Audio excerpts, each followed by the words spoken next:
The environment's been a topic of debate for many decades, with people battling it out to decide which generation's to blame for the current ecological crisis that we're living in.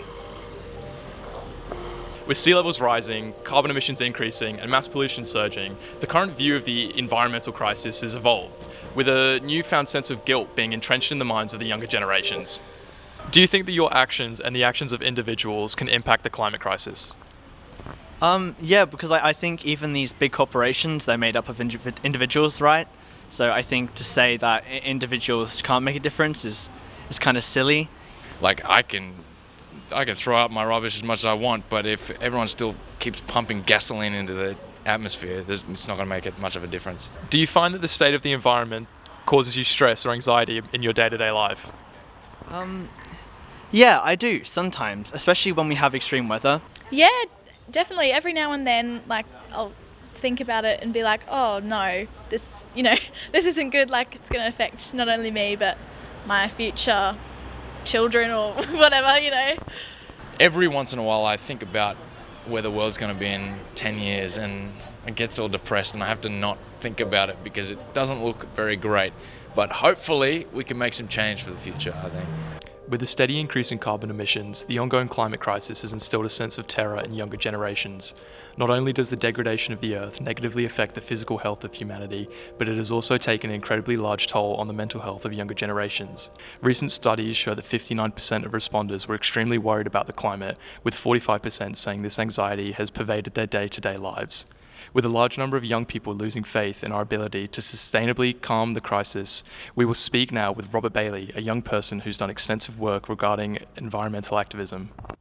So how do you take individual initiative to help protect and revitalise our planet? I think it comes under a few basic categories. So really the first is just finding substitutions. I do think a big part of it too is that, as well as finding substitutes, we also have to change our behaviour in some way.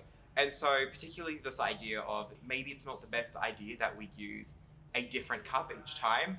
And so so there are several alternatives. So that can simply be, bringing a reusable coffee cup every time we go out.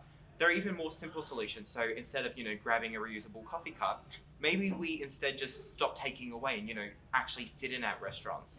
So do you have any advice for younger people currently experiencing increased anxiety about the climate crisis? When we look at individual action, a big part of that is changing our behavior, because there's no way we can go into a future in a net zero future, in which we use something once and throw it away.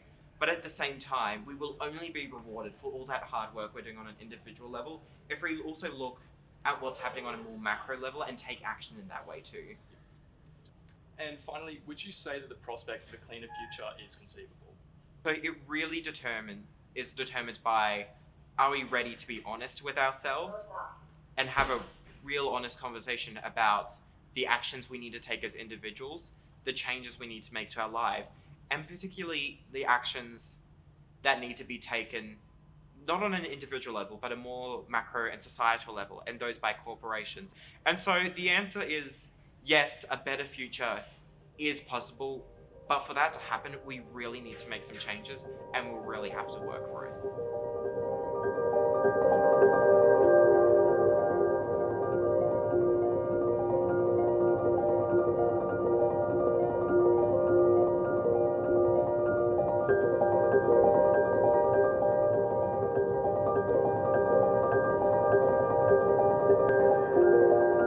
The truth of it all is that fixing the fate of the Earth will be more of a long battle than a walk in the park.